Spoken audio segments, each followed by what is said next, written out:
बिस्मिल्लाहिर्रहमानिर्रहीम।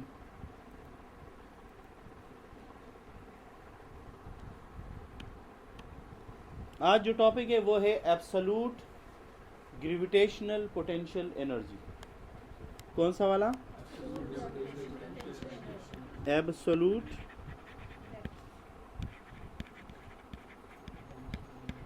Gravitational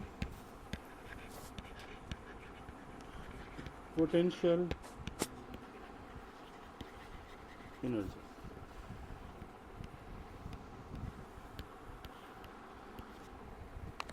absolute gravitational potential को समझने के लिए सबसे पहले मैं आपको पोटेंशियल एनर्जी के बारे में दोबारा थोड़ा सा डिस्क्रिप्शन दे दूं, फिर मैं इसकी तरफ आता हूं। देखिए, ये मेरे पास ज़मीन है, अर्थ।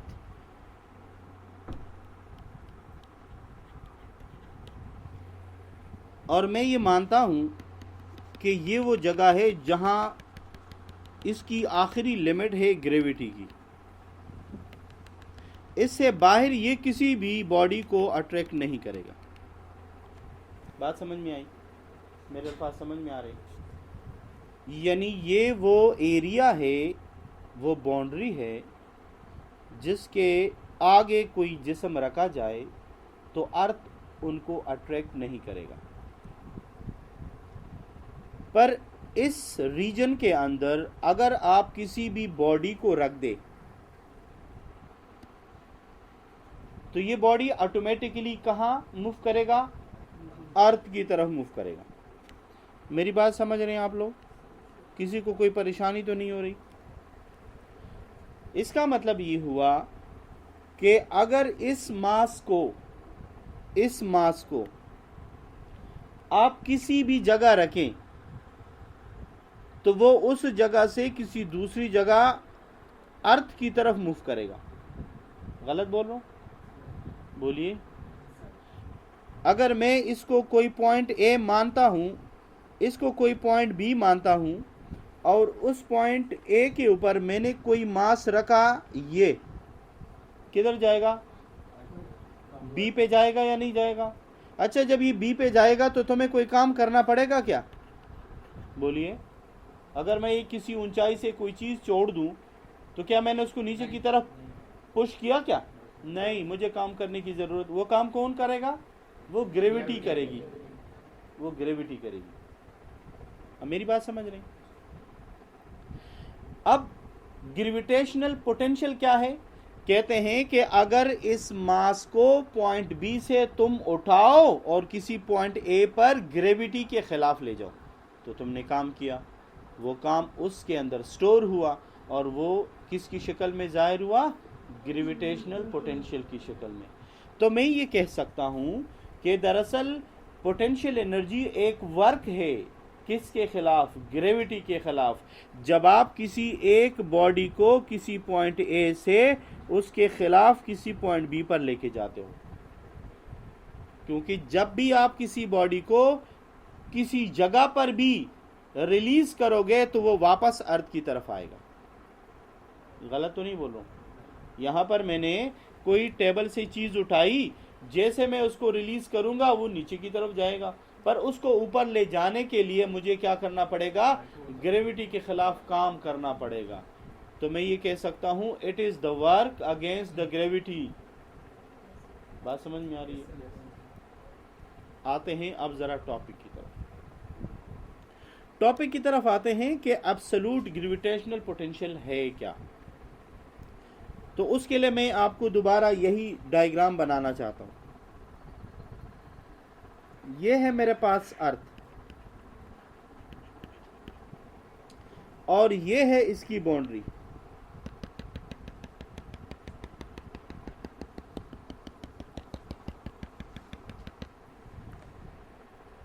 इस डायग्राम में मैंने ये कहा कि अगर इस फील्ड के अंदर आप किसी एक पॉइंट से दूसरी पॉइंट की तरफ जाएंगे तो आपको काम करना पड़ेगा।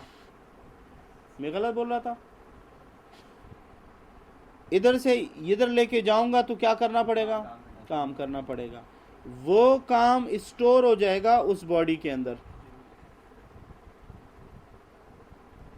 तो इसको हमने नाम दिया कौन सा, ग्रेविटेशनल पोटेंशियल। अब एब्सोल्यूट क्या है भाई, एब्सोल्यूट ये है कि जिस पॉइंट से आप मास को उठाओ और जिस पॉइंट पर तू लेके जाओगे वो पॉइंट फील्ड के बाहर हो। यहां पर दोनों पॉइंट फील्ड के अंदर है ना, तो this is the work from one point to another point, और both points are inside the gravity, both points are inside the gravitational field, then such a work is known as gravitational potential energy. But when one point is inside and the other point is outside, then such a work is known as absolute gravitational potential energy. मेरा ख्याल में आपको समझ में आ गई होगी।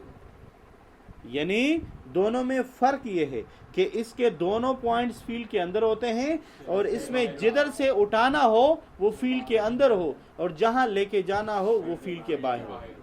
तो इस किस्म के काम को कौन सा काम कहते हैं, यस, ग्रेविटेशन। बात क्लियर हो गई।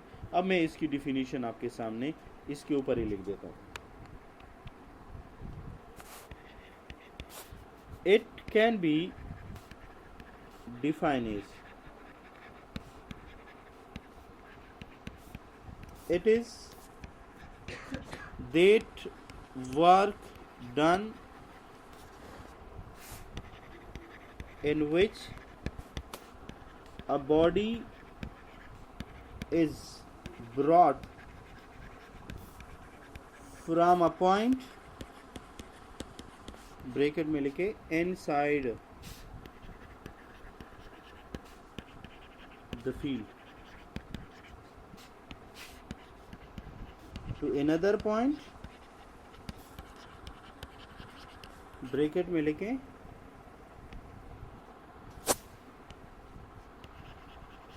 outside the field,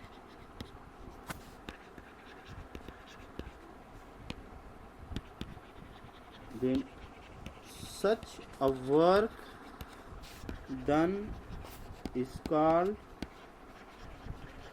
absolute gravitational potential energy. बिल्कुल क्लियर हो गया, कोई प्रॉब्लम तो नहीं हुई बेटा? हाँ फैजान, अब आप इसकी प्रूफ देखें बिल्कुल आराम से। ये 7 नंबर का सवाल है, तो बहुत एहतियात से आपको करना पड़ेगा। सबसे पहले मैंने यहाँ बनाया ज़मीन,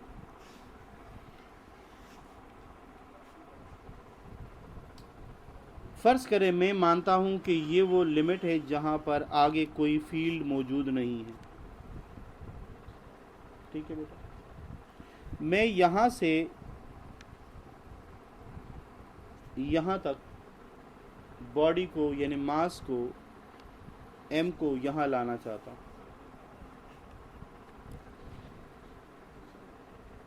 सबसे पहले मैं इसको बहुत बारीक छोटे छोटे सेगमेंट्स में डिवाइड कर दूंगा।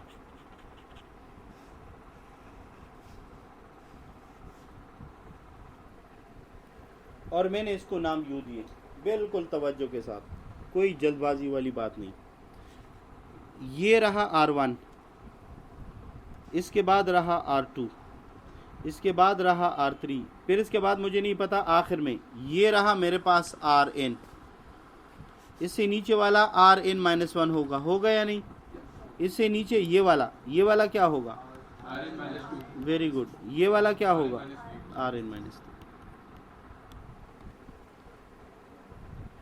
इन दोनों के दरमियान ये डेल्टा R है, इन दोनों के दरमियान डेल्टा R है, इन दोनों के दरमियान डेल्टा R है, इन दोनों के दरमियान डेल्टा R है, इनके दरमियान डेल्टा R है, क्योंकि मैंने बराबर हिस्सों में डिवाइड किया।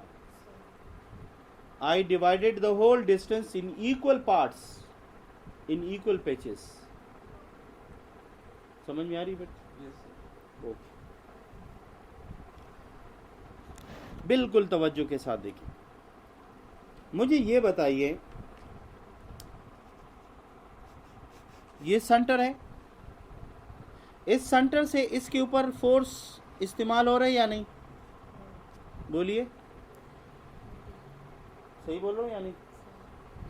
और मुझे ये बताइए, क्या अगर ये मास इधर लगा दिया जाए तो क्या इसके ऊपर फिर भी इसी सेंटर से फोर्स अप्लाई होगा? नहीं होगा क्या? मेरे पास यूं समझे, मैं एक डायग्राम बना रहा हूं, जरा देखें, थोड़ा सा समझने की कोशिश करें। यहां पर मैं खड़ा हूं, यहां पर शेरदिल है और यहां पर फैजान है। मेरे हाथ में एक रस्सी है, उसका दूसरा सिरा इसके हाथ में है। मुझे एक बात बताइए, क्या मेरे ऊपर दोनों की ताकत है या किसी एक की है? बोलिए। अगर मैं यूं समझूं कि ये जो शख्स है, ये जो शेरदिल है, वो यहां नहीं है बल्कि वो यहां पर है,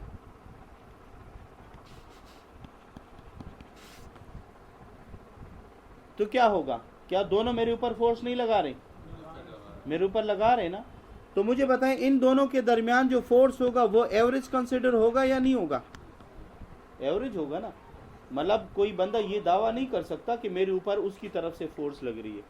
फैजान कहते जी मैं भी लगा रहा हूँ, शेरदिल कह रहे मैं भी लगा रहा हूँ, मैं खुद कहता हूँ भाई मैं जो ताकत लगा रहा हूँ वो दोनों में है।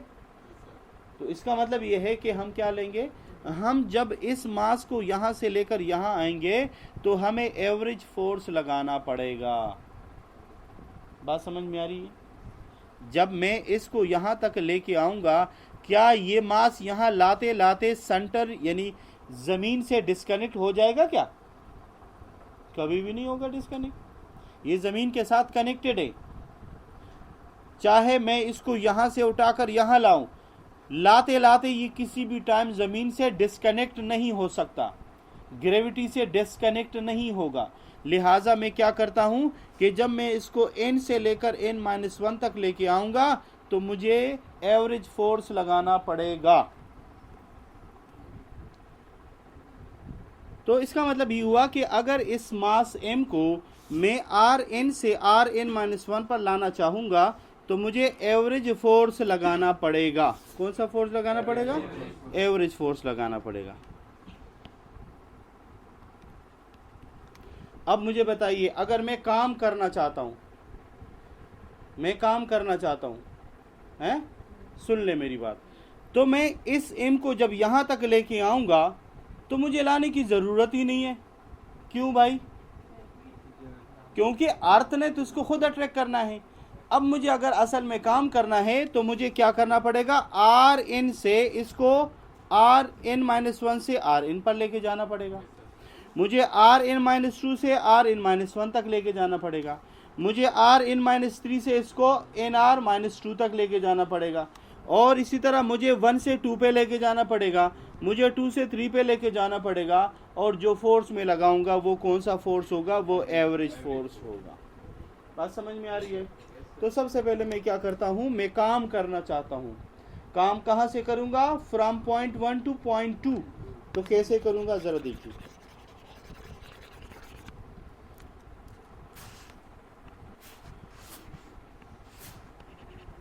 Work done from point 1 to, तो कैसे लिखूंगा? यूं लिखूंगा, जरा बिल्कुल तवज्जो के साथ, समझ में नहीं आया तो दोबारा करा देंगे। ये ले, वर्क फ्रॉम 1 टू, और आगे क्या होगा? एफ कौन सा होगा? एवरेज, और डॉट होगा, और इनके दरमियान डिस्टेंस कितना है? Delta R. ये देखिए डेल्टा आर लेके गया ना।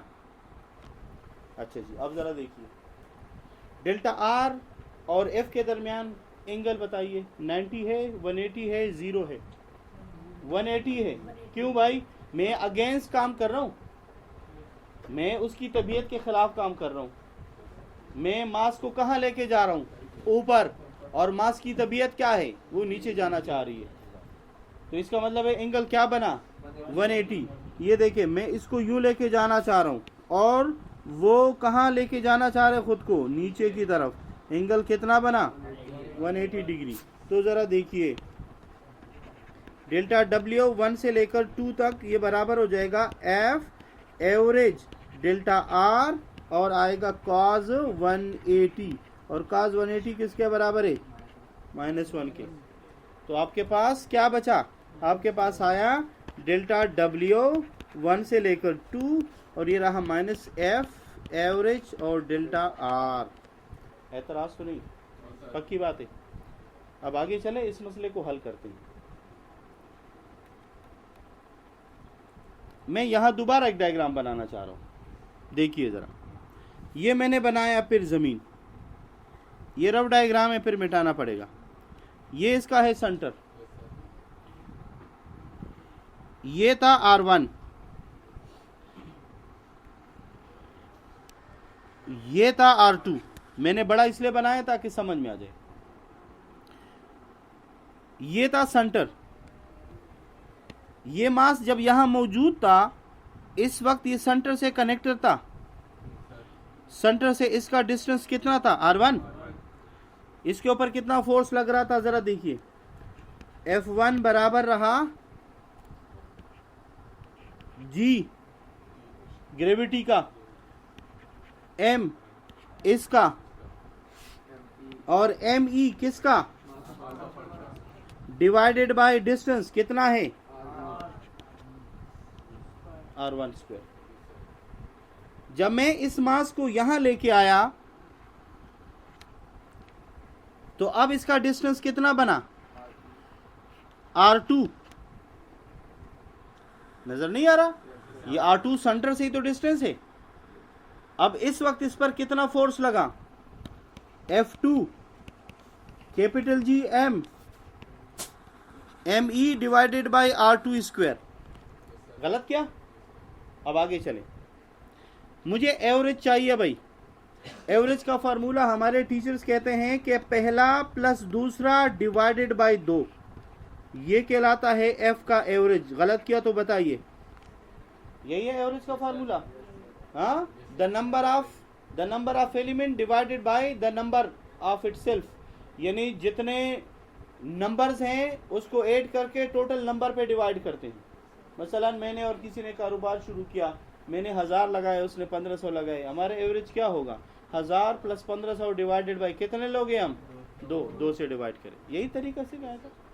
तो यहां पर आप मालूम करेंगे तो जरा वैल्यू लगाइए, इसकी जगह अपनी वैल्यू लगाया, क्या बना, GMME divided by R1 square plus GMME divided by R2 square. ये नीचे वाला जो 2 था, ये वाला, ये मैं इधर लेके आता हूं, किसी को कोई प्रॉब्लम तो नहीं होगी, सही है। इधर लेके क्रॉस मल्टीप्लाई किया मैंने, गलत किया, सही है ना। यानी इसके नीचे 2 था कि नहीं, तो मैं उसको यहां इसके साथ लगा दूं तो कोई फर्क पड़ा। आगे चले, क्या मैं इनका एलसीएम ले सकता हूं, बोलिए, ले सकता हूं। तो ले जी, मैंने इसका एलसीएम लिया, 2F ऑफ एवरेज बराबर रहा, अपनी कंसंट्रेशन बिल्कुल बराबर रखिए बेटा। बताइए मुझे, ये और ये दोनों में मौजूद है, तो इसको मैंने लिख दिया तो वैसे ही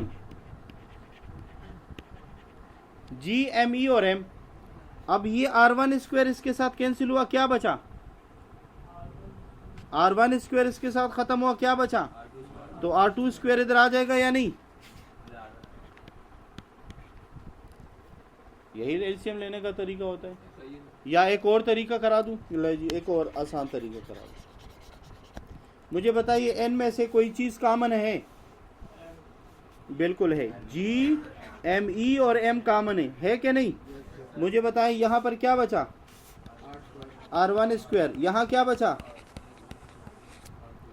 ले जी अब आसान हो गया, GME और M, इसका एलसीएम लिया, R1 स्क्वायर R2 स्क्वायर, ले सकता हूं कि नहीं। ले जी, R1 स्क्वायर के साथ खत्म, क्या बचा, R2 स्क्वायर, फिर R2 स्क्वायर के साथ खत्म, क्या बचा, R1 स्क्वायर। बताइए, सही है, किसी को प्रॉब्लम है। आगे चलिए, ये जो मैं करवा रहा हूं, ये रफ वर्क करवा रहा हूं, ये अभी मिटाऊंगा सारा, बस इससे कुछ मकसद लेके आपको वहां डायरेक्ट जब मैं बताऊंगा तो आप मानेंगे नहीं, तो पहले मैं उसको साबित करना चाहता हूं। ठीक है जी, 2F एवरेज बराबर जी एम ई और एम, R1 स्क्वायर अपनी जगह, R2 स्क्वायर अपनी जगह। ज़रा ये बताइए, ये मेरे पास एक पॉइंट था R1, ये मेरे पास था R2, इनके दरमियान डिस्टेंस कितना था? Delta R। ये बताइए इसमें इनिशियल पॉइंट ये है या ये? इनिशियल पॉइंट कौन सा है? R1 है। और R2 कौन सा है? तो इसका मतलब है अगर फाइनल से इनिशियल निकालूंगा तो डेल्टा R आएगा। ये ले, R2 से R1 निकालूंगा तो क्या आएगा? Delta R। यहाँ से R2 किसके बराबर रहा? Delta R plus R1। नज़र आया? इस डेल्टा R2 को आपने यहाँ पे लगाना है। किधर लगाना है? ये देखें,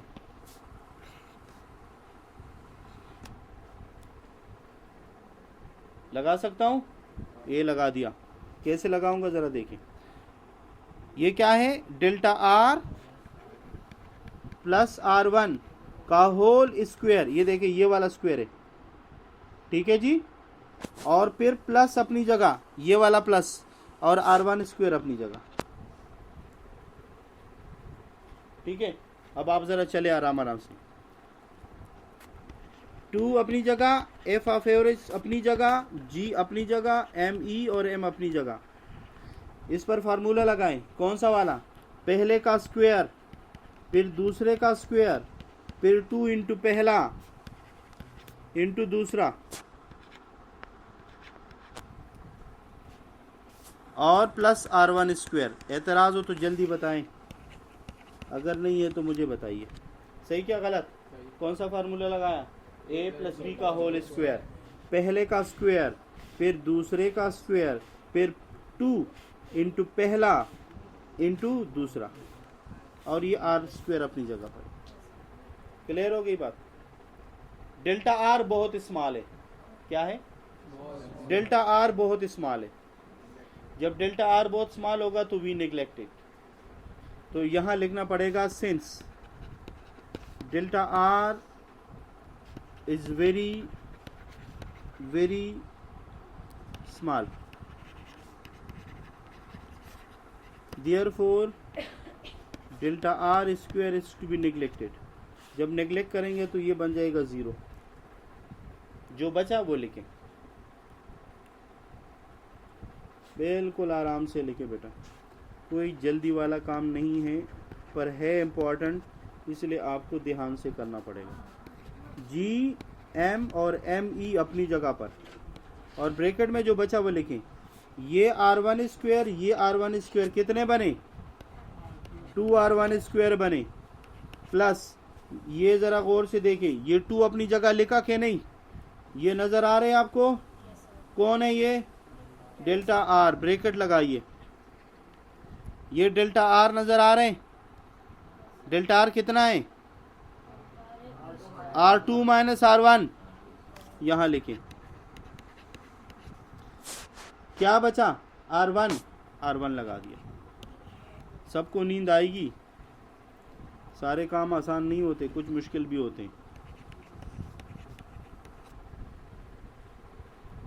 सही है? जो करवा रहा हूँ लॉजिक के साथ बता के करवा रहा हूँ। ज़रा दोबारा देखिए। 2f ऑफ एवरेज बराबर रहा G M E M 2R square. ये देखें, ये इसके साथ मल्टीप्लाई हो सकता है? हाँ, ये 2 और R1 कितना बना? 2R1, 2 इंटू R1 कितना बना? और 2R1 जब इससे मल्टीप्लाई होगा तो हो जाएगा 2R1 R2 हो जाएगा। और फिर ये जो इसके साथ 2R1 इसके साथ मल्टीप्लाई होगा तो आ जाएगा 2R1 square. R1 square R2 square नीचे। क्या ये नीचे फिर कैंसिल हो गए? बोलिए क्या बचा? जो बचा वो देखें। 2f एवरेज बराबर रहा G M E into M. यहाँ रहा 2R1 R2, नीचे रहा R1 स्क्वायर R2 स्क्वायर। बता ज़रा देखिए, क्या ये 2 इस 2 के साथ कैंसिल हो गया? ओके। क्या ये R1 इस एक R1 के साथ कैंसिल हुआ? क्या ये एक R2 इस R2 के साथ कैंसिल हुआ? हो गया ना? ज़रा देखना एवरेज फोर्स किसके बराबर रहा। बराबर रहा F average force GMEM divided by R1 R2। वो डायरेक्ट लगाता तो आप लोग कहते सर आपने कहीं टोपी करा दी इसमें, यहां पर वो वैल्यू लगानी है। ये जो मैंने करवाया दिस इज रफ वर्क, इसकी कोई नंबर नहीं है, लेकिन आप लगाएंगे तो आपको बताना भी पड़ेगा। आप समझ में आई? तो वो जो वैल्यू आपको मिली वो वैल्यू कहां लगाएंगे? In this equation. तो जब इस इक्वेशन में लगाऊंगा तो यूं मिलेगा, गौर से देखिए। नाउ इक्वेशन 1 बिकम्स, क्या है इक्वेशन 1? डेल्टा डब्ल्यू 1 से लेकर 2 बराबर माइनस ये GMEM divided by R1 R2 into delta R। बोलिए सही है? क्लियर हो गया? अब सवाल शुरू हुआ, अब जरा देखें, इसको मजीद हल करते हैं। डेल्टा डब्ल्यू 1 से लेकर 2 बराबर माइनस GME इंटू M। जरा बताइए डेल्टा R की जगह क्या लिख सकता हूं? कोई बता सकता है मुझे? R2 माइनस R1 लिख सकता हूं, लेकिन इसके नीचे डिनोमिनेटर 1 है, इसके नीचे भी डिनोमिनेटर 1 है, तो इस R1 R2 को आगे मल्टीप्लाई कर सकता हूं ना। ले जी, GME into M, R2 divided by R1 और R1 divided by R1 R2। गलत क्या सही क्या? अब इनमें से कैंसिलेशन है, R2 R2 के साथ, R1 R1 के साथ कैंसिल हुआ, क्या बचा?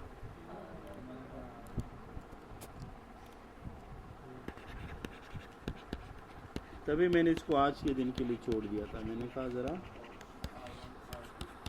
R1 माइनस 1 और R2, यहाँ माइनस है ना, इस माइनस को खत्म करूंगा तो इन दोनों की पोजीशन चेंज हो जाएगी। ये पता है कि नहीं? अगर बाहर का माइनस अंदर अप्लाई करूंगा तो ये प्लस क्या हो जाएगा? माइनस, और ये माइनस प्लस। तो प्लस पहले लिखते हैं, माइनस बाद में लिखते हैं। ये अच्छा तरीका है, जरा देखें। GME इंटू M, ये R2 पहले हो जाएगा, R1 बाद में हो जाएगा। ये बताइए ये कौन सा काम है? जब आप 1 से 2 पे गए तो ये काम मिला। अब आप 2 से 3 पे जाओगे, फिर ये पूरा करना पड़ेगा। फिर 3 से 4 पे जाओगे, फिर पूरा करना पड़ेगा। 4 से 5 पे जाओगे, फिर पूरा करना पड़ेगा। तो हम कहते हैं इसको हम जनरलाइज कर देते हैं। कैसे? जब ये 1 से 2 पे आया तो यहाँ 2 पहले है, 1 बाद में है। यहाँ 2 बाद में है तो यहाँ 2 पहले है। यहाँ 1 पहले है तो यहाँ 1 बाद में है। तो मैं लिखता हूं कि work done from second to the third, इसमें कोई तब्दीली नहीं, इसमें कोई तब्दीली नहीं। अलबत्ता यहाँ तब्दीली, जो पहले है वो बाद में हो जाएगा, जो बाद में है वो पहले हो जाएगा। इसी तरह आप आगे चलें और मामला चलाते जाएं। यानी वर्क फ्रॉम तीसरे से 4th पॉइंट पर, ये और ये तो वैसे ही रहेगा, अलबत्ता ये चेंज हो जाएगा। R4 पहले हो जाएगा R3 पे, और ये किस्सा अब चलता रहेगा यहां तक कि हम कहां पहुंचेंगे? हम यहां पे पहुंचे। वर्क फ्रॉम n-2 से n-1, तो G अपनी जगह, ME अपनी जगह, M अपनी जगह। जो पहले है उसको बाद में लिखे, जो बाद में है उसको पहले लिखे। गलत क्या सही क्या?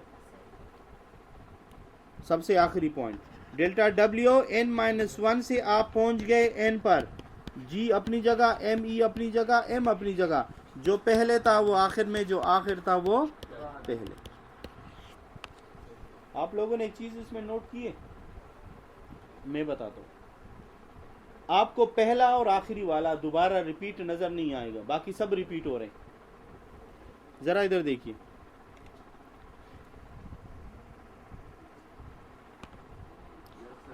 ये नजर आ रहे हैं? दोबारा R1 की बारी नहीं आएगी, पर ये प्लस है तो ये माइनस है। नजर आ रहे?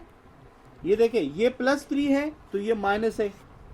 इसी तरह ये प्लस है तो अंदर कहीं माइनस होगा, और ये सारा सिलसिला चलता रहेगा यहां तक कि तुम यहां पहुंचे।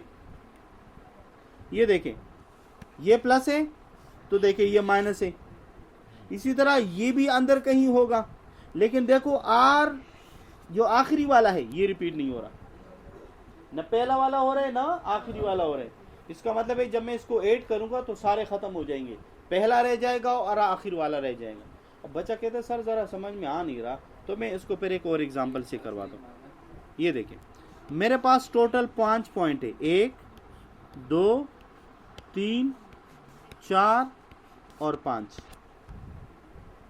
और मैं क्या करता हूँ 2 से 1 को निकाला, फिर 3 से 2 को निकाला, फिर 4 से 3 को निकाला, फिर 5 से 4 को निकाला। ज़रा मुझे बताइए 1 दोबारा कहीं नज़र आ रहे क्या? 5 दोबारा कहीं नज़र आ रहे? पर 4 नज़र आ रहे।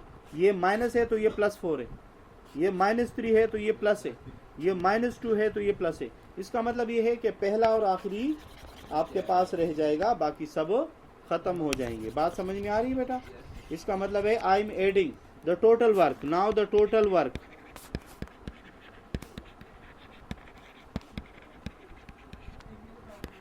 वर्क कहाँ से? 1 से लेकर n तक, ये बराबर होगा वर्क फ्रॉम 1 से लेकर 2, वर्क फ्रॉम 2 से लेकर 3, और इसी तरह ये पूरा सिस्टम है। और आखिर में मैं लिखूंगा वर्क से n-1 से लेकर n तक।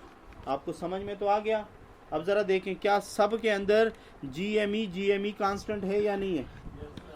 बोलिए, सब में GME कांस्टेंट है? बोलिए। तो मैं सबसे GME कांस्टेंट ले लेता हूँ, और ज़रा देखना सबसे पहले में क्या बचा। सबसे पहले में बचा 1/r1 - 1/r2, यही बचा।